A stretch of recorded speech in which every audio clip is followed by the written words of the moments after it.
All right, welcome everybody. My name is Melissa Tui, and I am the EdTech and Adoption Specialist here at Ozobot. And I also have Cassandra Willer with us, who is our Ozobot Content Manager, joining us today. Hi, everyone. Sorry if my dog barks, by the way. And today we are thrilled to bring you a webinar all about ShapeTracer 1. So we know that this is a very interesting time in education.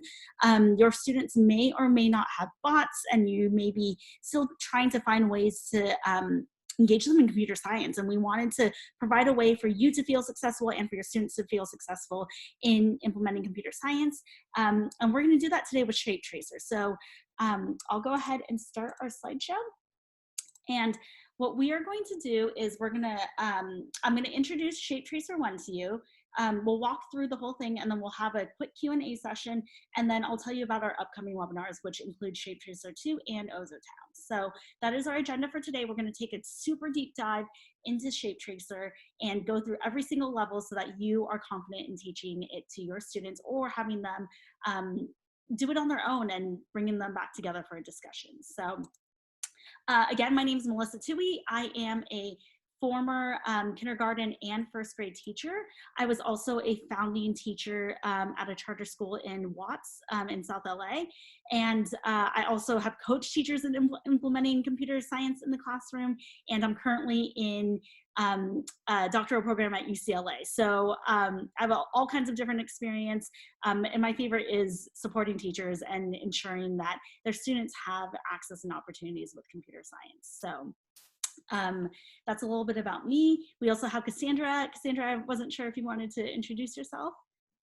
Yeah, hi, everyone. I am Cassandra. I am currently the content manager at Ozobot, but I actually came on as someone who made lessons for Ozobot and then transitioned to this role. So I'm really excited that you all are so excited about teaching your kids coding remotely. So yes, hi. We would love to share with you a little bit more about Ozobot and our 2 ways to code. So we have a video for you. And I believe, let me just make sure that the sound is working on the video. There we go. And we have a quick video all about our 2 ways to code.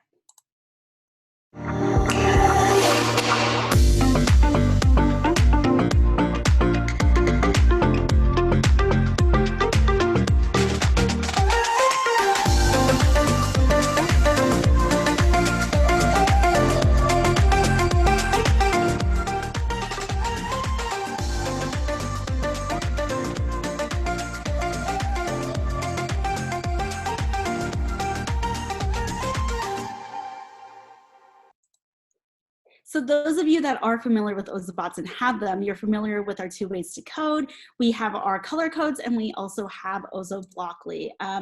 And while we have other webinars that talk about our color codes and lots of lessons in our lesson library that you can go ahead and check out, today we're going to focus on Ozoblockly and ShapeTracer, which is a fun activity to teach kids how to use block-based programming. So what we're going to do is we're actually going to get started with our ShapeTracer activities. So again, I recommend that you have, you split your screen with the Zoom window up so that you can follow along with the code. And then in a different tab, go ahead and pull up ShapeTracer 1. And you can do that by going to ozobot.com. And I'll model for you. When you get to our website, if you find the create button right here at the top, once you click on that, you'll find the area that says games right here, right underneath. And once you click on games, it'll show you our different games that are available to use. It's also the most recent comment in our chat. We have the clickable link directly there in case you missed any of that.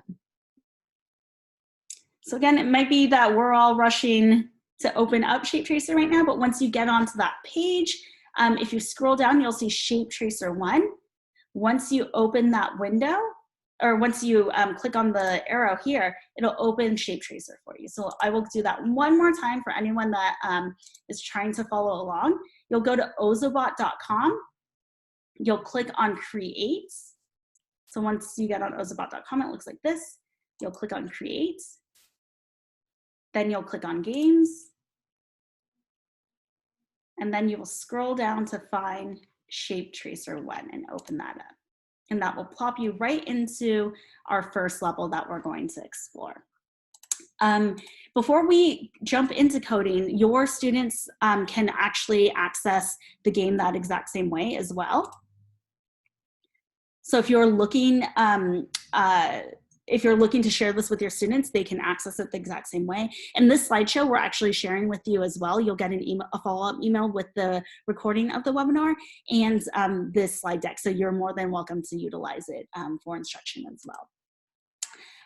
So very quickly, I do want to address some questions that we've had about teaching in our current environment. I know many teachers have moved to either remote teaching or assigning students activities without being in the classroom, just with the current moment and the, what's happening with COVID-19. And some recommendations that we have are, there's two ways that we recommend you implement this ShapeTracer lesson. One, if you are in a virtual classroom, you could use an I do, we do, you do model, where you model the level, then you have your students follow along, and then once they're confident in their ability, you can release them to try a couple levels on their own or do the majority of ShapeTracer on their own, just depending on what they're comfortable with. If that is not accessible to you, if you're not in a remote learning environment, something else you could do is distribute this as independent practice for your students and come back and gather and discuss what was easy, what was hard, how did you solve the challenges, and just focus on their computational thinking. Another option is also to have them screenshot different solutions and share those as well. So if you have other ideas of what would work for your classroom in your current situations, please share in the chat as well. We, as a former teacher, I know that my best ideas were from other teachers. And if anything pops in your brain and you get a great idea, please post in the chat so that others can benefit as well. Great, so a quick overview of ShapeTracer is that there are goals for every single level. There's 10 levels total, and there's a goal section that actually shows you what the student should be doing for that level. And let me actually show you where that is. If I'm in my ShapeTracer game, right here under goals, this opens and closes, and it actually gives you the directions. So I wanted to point that out very explicitly so that if any of your students become confused or don't know what to do, they can always refer to that. Again, there are 10 levels. Students will receive feedback on whether the program was correct, whether it was correct but could use less blocks, or if it was incorrect. Once all 10 stages are completed, there is an unlocked activity that is printable for your students to utilize. And bots are not necessary for this activity. It's all a simulation on the screen, so your students can still code. Now here's the fun part. If your students do have bots at home, there is the ability to take the bot and to flash load it so that it can mimic the behavior and it can actually code what is coded on the screen. So that's an opportunity as well if your students have that access to the bots. All the codes that are needed are in that left-hand panel. Again, let me show you that very quickly. Right here in the left navigation panel, these are all the blocks that are needed for your students to be successful and for them to address the challenges. If you're familiar with Ozobot, you'll notice that it's less, and this was intentionally designed to be much more digestible and ease of use for the ShapeTracer activity.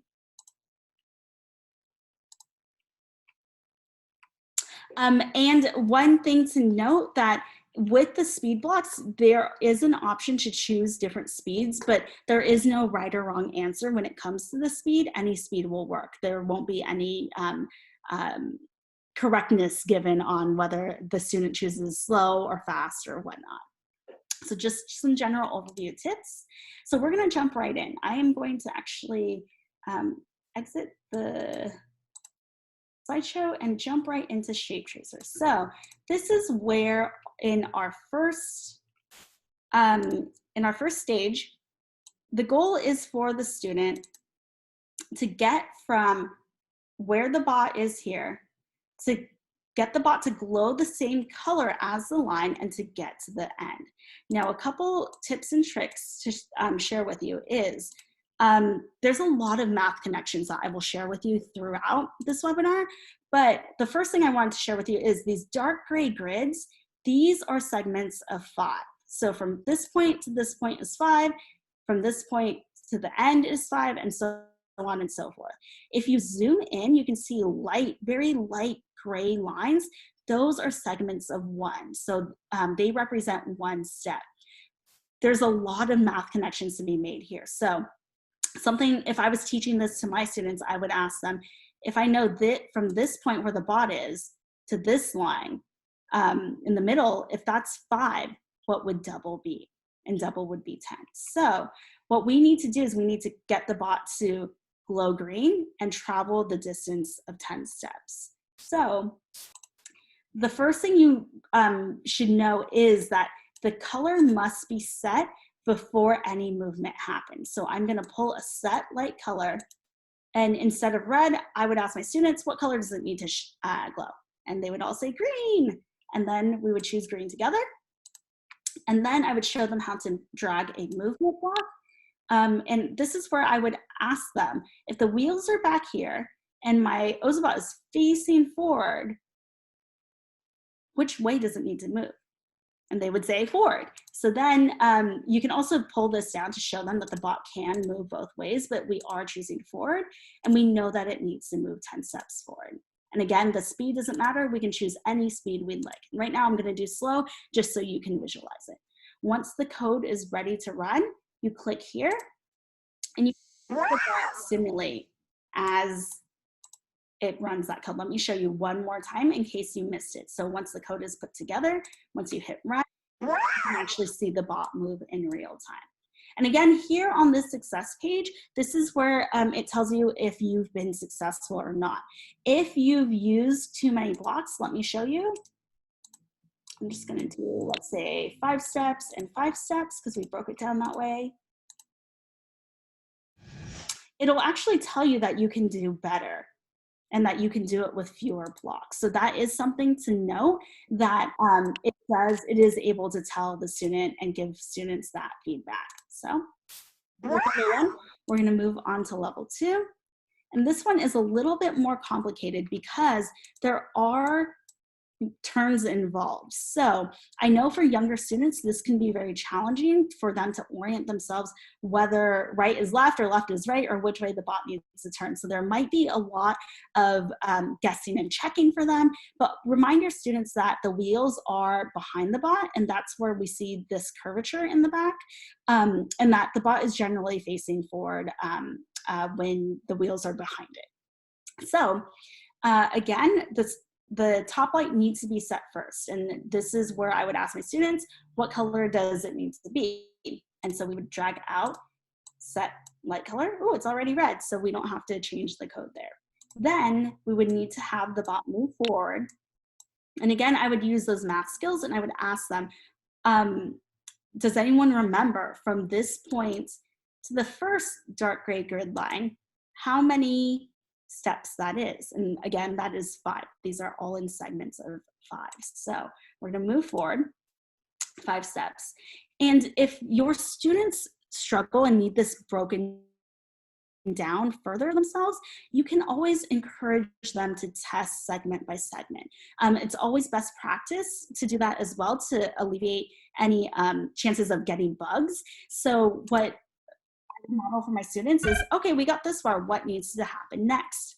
We need our bot to turn, but does it need to turn right or does it need to turn left? And here we would go to the rotate, and there are many options for rotation. You can do slight right, slight left, U-turn, and just a hint for all of you out there, left is a 90-degree turn, and so is right. The slight left and slight right is a 45-degree turn, so it's a smaller angle.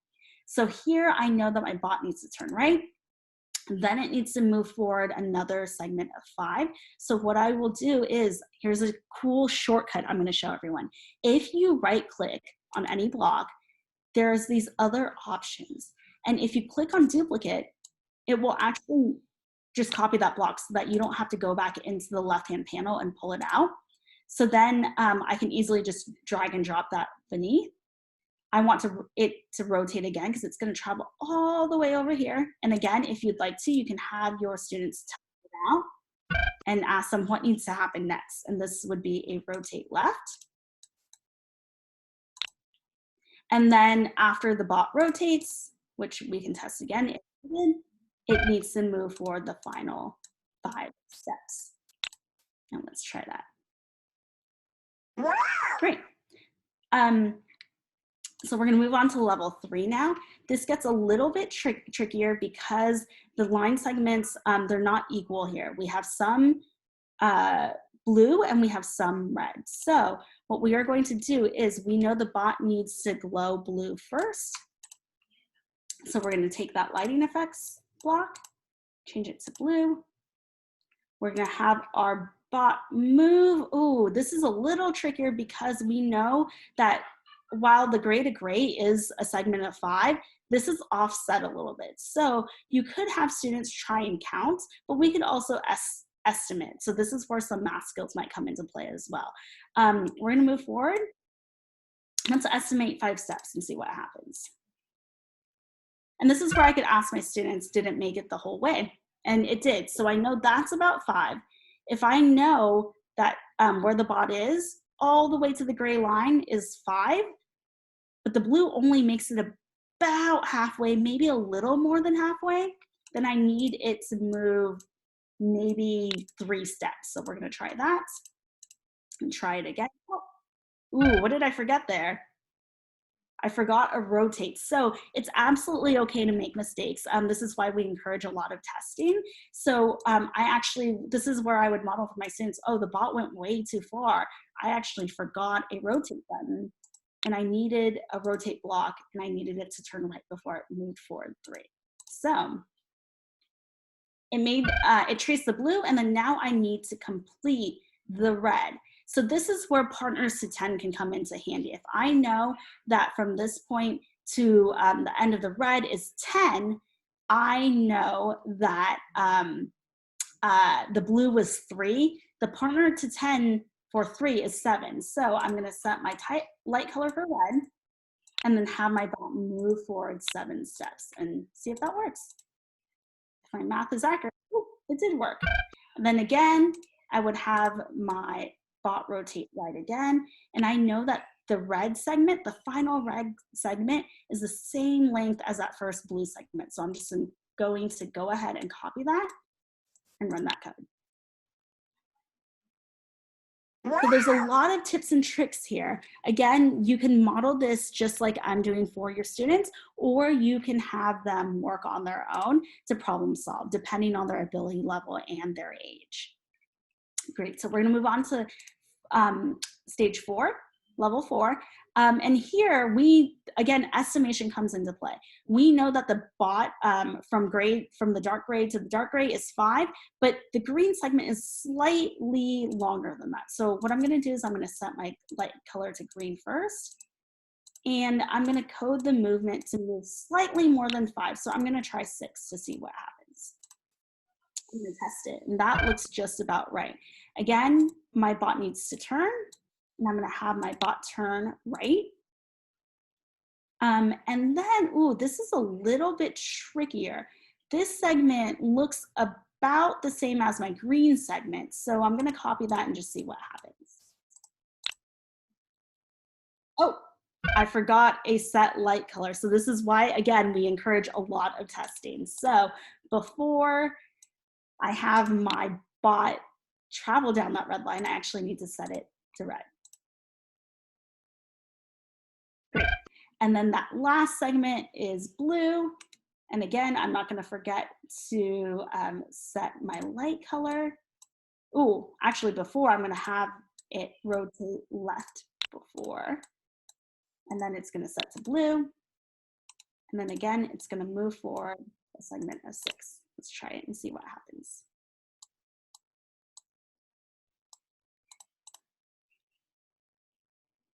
Oh, uh-oh.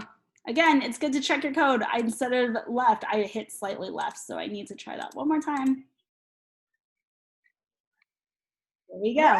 So you can see that mistakes are made. There's a lot of testing involved. It's absolutely okay. And I highly encourage you to celebrate the mistakes. I know that sounds a little bit silly, but having that growth mindset and finding those opportunities to encourage students to make mistakes and to test things and then to find solutions is really, really powerful. Because I know with my time in the classroom, we were always so set on finding the right answer or finding the right way that STEAM and coding and engineering gives us opportunities to promote curiosity with our students in testing and iterating and trying new things. And I highly encourage teachers to promote those opportunities with their students just so they can think differently and really learn from these experiences. Great. Now level 5. This one there's a little bit of choice involved. You can see that it's almost like a cross shape that the bot has to move. And you could choose to have it do the blue first, but this is where you can discuss with your students, if my bot's already facing one way and my goal is to use the least amount of blocks possible, would making it turn first make sense? Probably not, because that would take an extra block. That wouldn't be the most efficient way. So if I know my bot is facing on the red, I'm actually going to code the red part first. And now this one seems very tricky. I actually, when I was planning for this webinar, I got a little bit confused because I actually had it go the full 5 all the way to the top. And then afterwards, I realized that it had given me an error message saying that it was wrong and I couldn't figure out why. And it was because I didn't account for this little tiny gap between in that last little segment between the gray and the red. So this is actually not moving a full 5 steps, but it's moving 4 steps. And again, testing is always going to be your friend. So this is where I would point out to students, if I went forward 4 steps, if I want to move all the way back, that would be double. So that would mean I would want to move backwards. So here I would change the direction to backward and it would be double. So double of 4 would be 8. And then we can test that. Now the bot needs to travel all the way back to the middle so that it can turn and trace the blue line. So I'm going to have it move forward again. And again, I use that duplicate button to help me copy that block very quickly. I'll run it so everyone gets me back to the middle. And now I'm going to have it turn left first. I'm going to turn left and it needs to be blue. So I'm going to add a set top light color to blue. And again, it's going to move forward 4 steps. So let's see what happens. And then again, you can reiterate that if it moves forward 4, but it needs to move back double, then that would be 8 steps. And we can take that block already because we've already used it. We'll test it. And now it's complete. It doesn't need to travel back to the middle. It just needs to trace the shape. So now we're ready to move on to level 6. This one is tricky. So again, the bot we know is facing north because the wheels are behind it. And again, there are multiple solutions. We could have it trace that red line first and then have it go all the way around. But again, that's an extra block. And one of the goals is to use the least amount of blocks possible for the most efficient way. So since the bot is already on the green line and facing north, I'm going to set my top light color to green. I'm going to have my bot move forward. And again, I know that from dark gray to dark gray, it's 5, and it doesn't quite travel that length. So I'm going to choose 4 steps. So I'm just going to test it. Great. And then I'm going to have my bot rotate left. And this segment at the top looks very close in size to the segment on the side. So I'm going to attempt that as well. Looks like that is the right length. I'm going to have my bot rotate again and then move forward for, actually, instead of 4, it's not going to stop at that red line. It's going to go all the way down. So this is where our math comes into play again, where I can say the double of 4 is 8. So then we would switch that to 8. Let's test that. All the way down. I'm going to have my bot rotate left again and move forward a segment of 6 steps. We'll test it again. And now it just has to complete that last segment, that last green segment, which is 4 steps, and then we'll have to complete the red segment, and then we'll be done. So now again, I'm going to have my bot rotate left, and I'm going to have my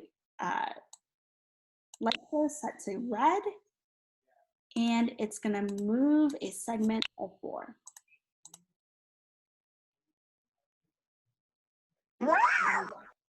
And again, there are multiple solutions to this, but this is the most efficient. So there isn't necessarily a wrong answer, but there's more efficient answers. And that's a really great discussion to have with your students as well.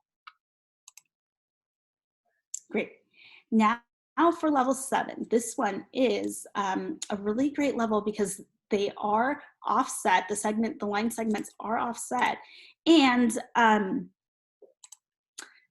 so we'll go ahead and just start testing to see, because it's not super clear how long this is, because it does kind of start towards the middle of one of those gray segments, ends in the middle. So we'll just try 5 and see what happens. So this is where guessing and checking comes into play. We're gonna have the bot move forward 5. That looks about right.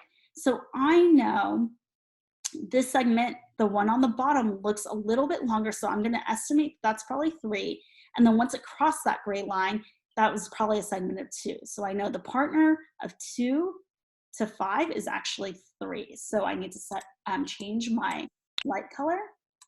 Since it's already moved 2 steps, it needs to move 3 more while it's glowing yellow to get to that gray line. So again, I'm going to duplicate my code. And let's try it and see to make sure it's accurate. There we go. So now I'm going to have it turn left. Rotate left. And I'm going to have it move forward. I can see through this grid that there's 2 that are missing on the right side of the bot, but the yellow on the left is connected all the way to the gray. So again, the partner to 2, or I'm sorry, if we're doing partners to 5, I know 2 is on the right, so that means this segment on the left needs to be 3. So again, I'm going to test that. Oh, again, there we go. Got to check my code. I didn't change my left to stayed on slightly left, not left. So testing is always your friend. And then again, now I'm going to set my light color green. And this is where you can also use partners to 5 again. Or you can say that this first green segment looks about the same as the yellow one. So we can take that exact code, just plug it in. Then my bot's going to turn left again. And then this segment looks like the segment that we started with as well, and they were both 3. So we're going to test it just to make sure. Looks great. Then my last color is purple. And again, this segment, the first purple segment looks similar to what we just coded. And the second segment looks similar in length as well. So we'll test it and see. We completed that level. So we're going to move on to level 8 now. You can see that the challenges become more challenging as the levels go up. So if you have students that get frustrated, think about how you can front load a lot of this information for them so that they're more likely to be successful when they're working independently.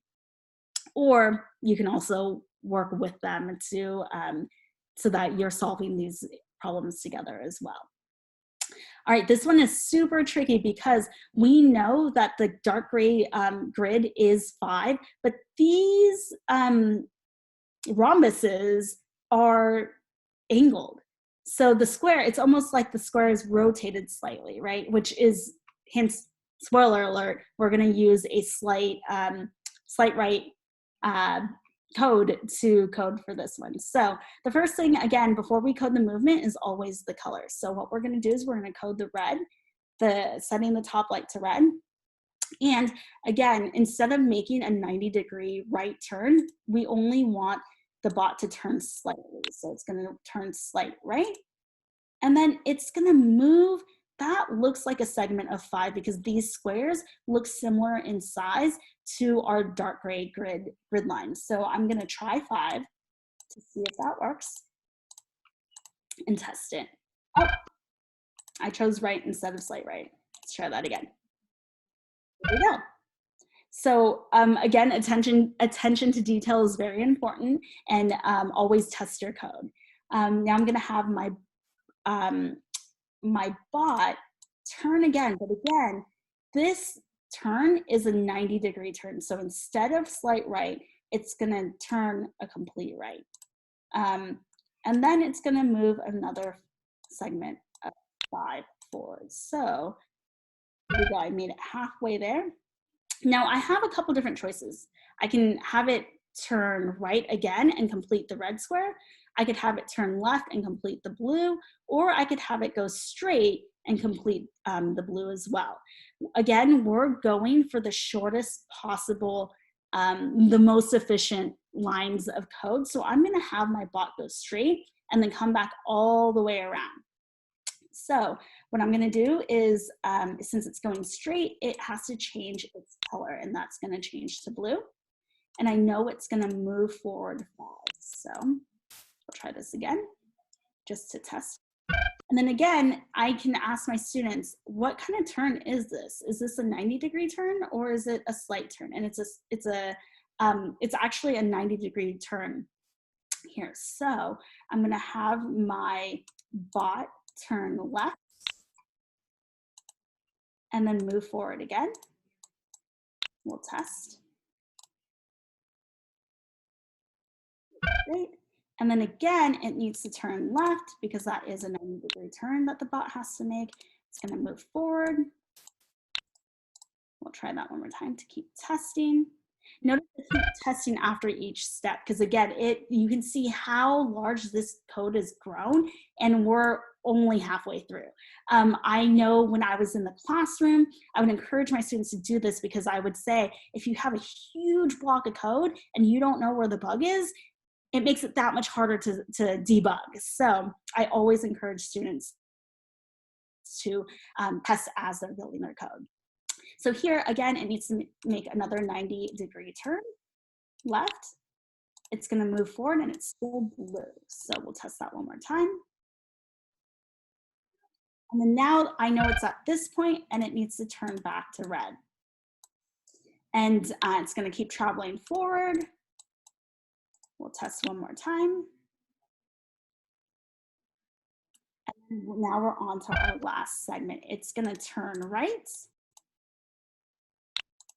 and move forward, and hopefully that completes our shape.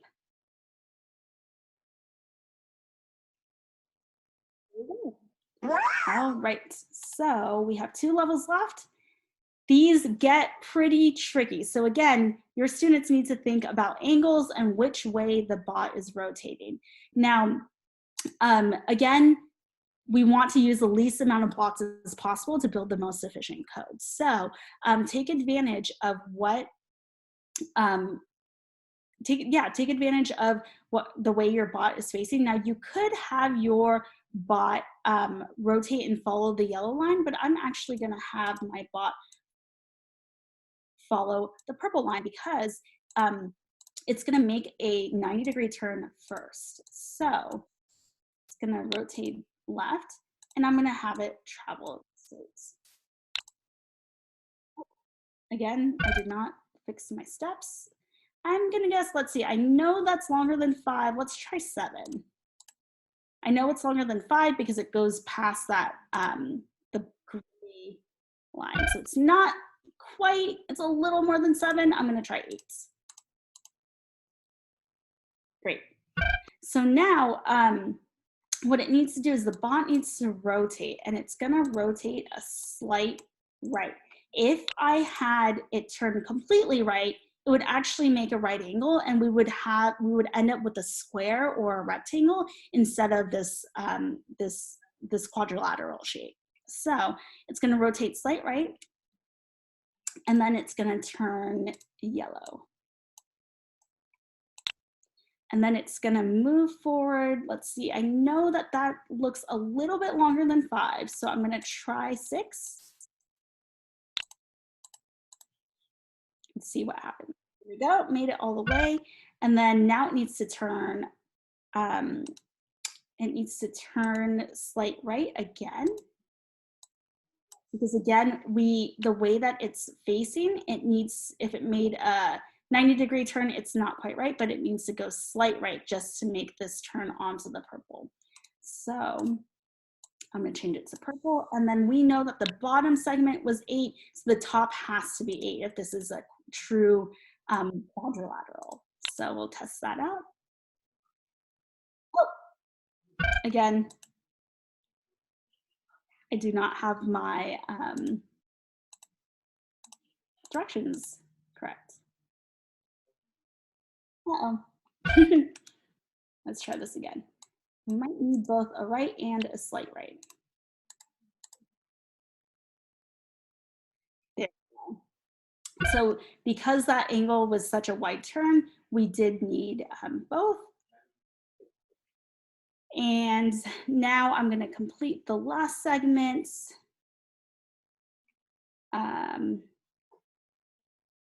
Because it needs to turn.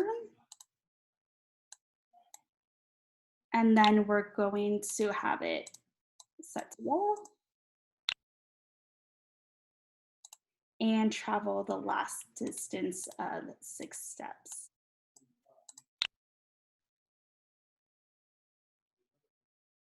Now you can see even someone who is an experienced ShapeTracer user, I've probably done this activity quite a few times in the last week. This is still very tricky for a user like myself. So your students will probably be very challenged in this. So again, you know your students best. Depending on what their needs are, you can have them experience the struggle and the challenge or give them more support so that they are more successful. I know that I had certain students that their frustration tolerance is very low and they would give up quite easily, and those students need more support, whereas other students do have that perseverance and they're able to keep persevering even when they felt super frustrated. So you know your students best and you know what supports they need. So I highly encourage you to think about what your students need and serve them with what they need. So we're on level 10, our last level. Here we have our bot that is starting at green. So I'm going to go ahead and grab my light effects. Then again, this is not a full 90-degree turn for my bot, so I'm gonna have it move slight right. And I'm gonna have it move, that looks like 5. Let's test and see if that works. Oh, that's 6. There we go. Now I'm gonna have it continue tracing the green because again, we wanna use the least amount of blocks possible. So I'm gonna have it rotate slight right again and then move forward 5 again. We'll see if that makes it great. And then now I know that my bot needs to turn. And I'm going to have it now start tracing the red. So I'm going to change my light to red. And it's going to move forward 5 steps. Let's see what happens. Here we go. And then again, my bot needs to rotate slight right to make that turn. Let's actually test this out. Now you can see the orientation of the bot, it's turned slight right, but now it needs to make that full 90-degree turn. So I need another rotate button and I'm gonna have it turn right again. Let's just see if it's oriented the correct way. Now you can see the bot has turned all that way and it needs to move forward, Let's just make sure it shape traces correctly. And then now my last rotation is a slight right. And then I'm gonna have it move forward 5.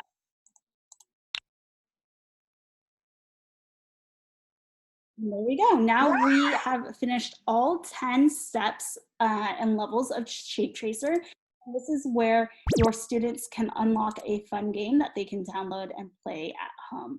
So I know I went through that super quickly. Again, this recording will be sent to you, and I'm actually going to share the presentation one more time. I know I didn't go through this slide by slide, but I have included all of the tips that I talked about in the slideshow, and this will be shared with you. So you can see that each level has a screenshot of the solution, and it also has tips and tricks of what types of content to teach, how you can make those math connections, and prompting questions for your students to think about these logic and reasoning skills. So that is all included for you. Let me go ahead and move forward in our slideshow. And again, this, your solutions, there are a couple different ways you can find the solutions. I know we went through this again very quickly, but we are, again, sending out the recording. We'll share the slide deck with you. Also in our lesson library, in our core coding curriculum for grade 2, in lesson 8, there are lesson plans for you to teach this to your students in a normal classroom setting. I know most of us are not in a traditional classroom setting right now, but there are lesson plans attached with it with the answer keys there for you. And then next week, we are going to be publishing a ShapeTracer 1 blog that has all of the same solutions and images that you saw in the slide deck. So those are ways that you can access these solutions so that you don't find yourself in a position where you're not really sure how to solve the puzzles or the challenges. Coming soon, we have some exciting news. We have heard your voices, and many of the educators that we work with have requested PD credits. So we are going to be launching in the future PD credit for ShapeTracer 1, ShapeTracer 2, and Ozobot in Ozobot classrooms. So this is where you would be able to walk through kind of what we just went through, actually move the blocks yourself, and get a PD certificate for that.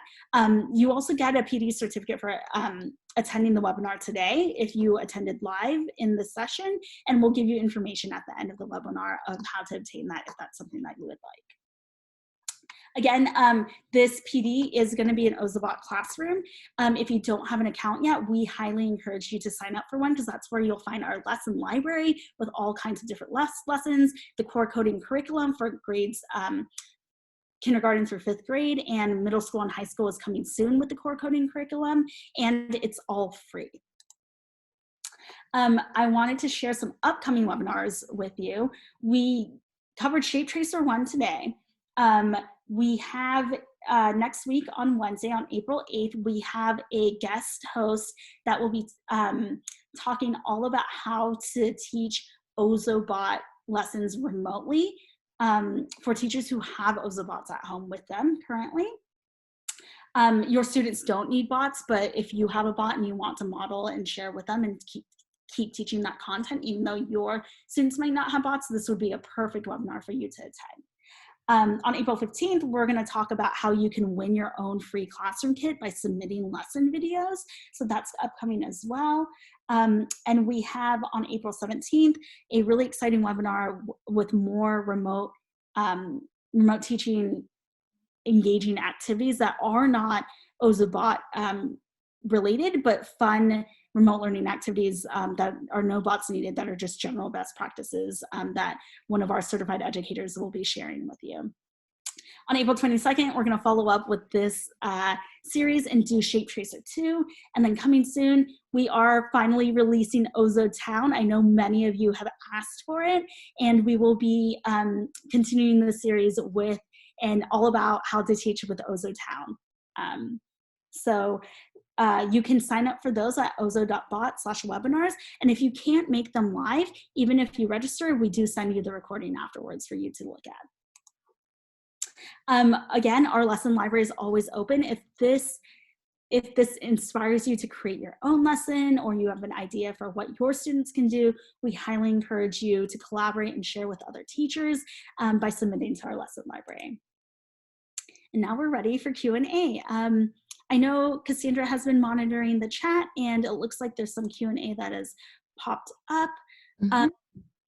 Cassandra, do you have any questions that came up during the chat while I was going? Yeah, I can take the first question from Shonda. She asked if people, if learners can save their work. And that's a great question. Unless students clear their cache, their progress will be saved. So if they're working on it and then they exit their browser, they shut their computer down, whatever, and they come back, their progress will be saved. So that's the good news. They are able to save their work.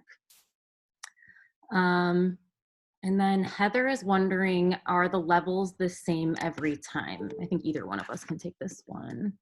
Yeah, go ahead. So the levels for the individual games are the same every time, but the good news is, like you saw in one of Melissa's previous slides, we have a few different games. So we have ShapeTracer 1, and then when they are finished with that, they can do ShapeTracer 2. That is available now, but if you want to wait for Melissa's webinar on ShapeTracer 2 to guide you through it, that's great. And then we also, like she said, have Ozotown coming out, and like she said, you guys have been so excited for that. So we're really excited to get that to you within the next month. So again, the levels are the same, but there are a few different games that they can play around with. And then you can always go to ozoblockly.com and come up with your own challenges for students. So these are just examples of the sorts of things that you can do with Ozoblockly and our visual programming language. But there's so much more you can do on ozoblockly.com all from scratch. All right. Someone's wondering how they can set up Ozo Classroom. I'm assuming you mean Ozobot Classroom that we mentioned. And for anyone who's not familiar, Ozobot Classroom is our STEAM platform that lets you track student progress and engagement on a bunch of different K-12 lessons that we have. You can set your account up for free if you're an educator. Just go to ozo.bot/classroom, which is one of the previous slides. So yeah, we definitely encourage you to do that. There are hundreds of lessons, something for everyone in there. So let's see what else we have. My dog's about to bark, I can tell. Something I realized I didn't show is Crystal's asking, is there a way to show how you program your bot at home to follow the code on ShapeTracer? Let me see if I can actually, let me stop sharing my screen and just put it onto my camera. So you're gonna see me with my second screen here. But let me reposition this. Now here I have my second monitor. Oh, it's a little bit glary, but you can see, I know it's not super clear, but here at the bottom corner, let me see if I can get that into the screen. If you notice on the ShapeTracer, actually let me share this part of my screen so I can just point this out to you. But within ShapeTracer, there is this outline of the bot, right? So I'll do this twice. I'll do this with the screen sharing on, and then I'll do it again with it off so that you can see both ways. But if you click, what I'm gonna do actually right now is I'm gonna turn my bot on. And there's this option to load the bot. And what you do is you match the bot up to the screen, and then you click load bot. Oh, whoops, you click load bot. And that is how you can flash load the bot to get that code, if that makes sense. So now I'm going to point my camera down onto my countertop. Let me stop sharing my screen. And if you click on the bot, it actually, you can see it's glowing green, just like in the last challenge that we did. Now it's glowing red, and it's executing the code for the trapezoid portion of it. So that's a really great question. Again, let me show you one more time now without the screen share. Up on my second screen, I have my ShapeTracer. I'm gonna put my bot up to the screen, and it's going to flash load onto my bot just like that. So that is how you load the code onto the bot. I hope that's helpful. Thank you for asking that question. Great.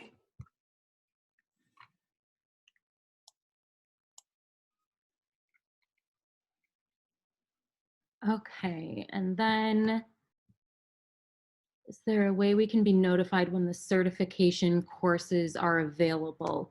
I know that so many people are so excited about that, so we will for sure be sending out an email once those PD opportunities are available. So definitely join the mailing list and we'll be sending something out. Otherwise, just keep an eye out on your Ozobot Classroom account. I hope that helps. Can I create my own Ozobot challenges for my classroom? Is there a way to incorporate design thinking? You want to take that one, Melissa? Absolutely. So if you're asking about if you can create your own lessons with that type of simulator in the corner with the bot traveling, we currently don't have the ability to do that, but we do have the ability for you to create your own lessons with the physical bot and contribute those lessons to our lesson library. So I know a lot of teachers are very excited about design thinking. We absolutely welcome any lesson plans that you have come up with and created. We encourage you to use our lesson creator tool in Ozobot Classroom to submit those. I actually review the lessons, and I know that we haven't had a whole lot of design thinking lessons submitted yet, but we would love to have more. Thanks, Melissa. And then I know we only have a couple minutes, so Jason is wondering if we have printable grids that mimic the online grid so that the Ozobots at home can see their Ozobot move on the printable grid. I'm trying to think if any of our lessons in our lesson library do. I don't think so, but just knowing that one step for an Ozobot is 1 centimeter, you can create this on your own. So basically just make a grid on the computer where one step is 1 centimeter, and that can be done. I know that we've done things like that before for activities, but I'm not sure if we have anything printable right now. We'll definitely pass that along though. Work as well as a potential option. Would you say? Graph paper? Yeah, graph paper could definitely work as well. 1/4-inch graph paper is really good for the color coding with the drawing the lines, but you would probably have to mark out what exactly one step was. Do we have time for any more questions, Melissa?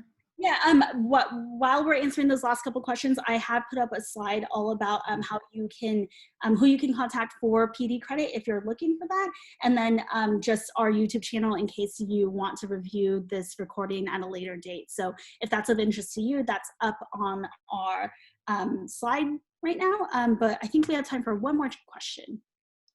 Okay, so we have Tosun wondering, I have a class set of older Ozobots. I assume you mean the bits, which are different than the Evos, which have the more LED lights and the more sensors. Is there a way to incorporate the newer technologies / ways to code with them? The good news is bits are compatible with Ozoblockly as well. So they can really do any of these activities that we showed today. And then when you go to ozoblockly.com, you can select whether you have bit or Evo, and that way you're not going to see any options that aren't available for bit. Anything to add to that, Melissa? No, I think that was great. Okay. So I hope that helps. If anyone has any questions that we didn't get to, or if you think of anything, you can email that support@ozobot.com email address that you see there. We'd be happy to talk you through it the best we can. So yeah, thank you all for attending on a Friday evening. Have a great weekend, stay safe, and we will see you all soon for our next webinar next week. bye everyone, thank you.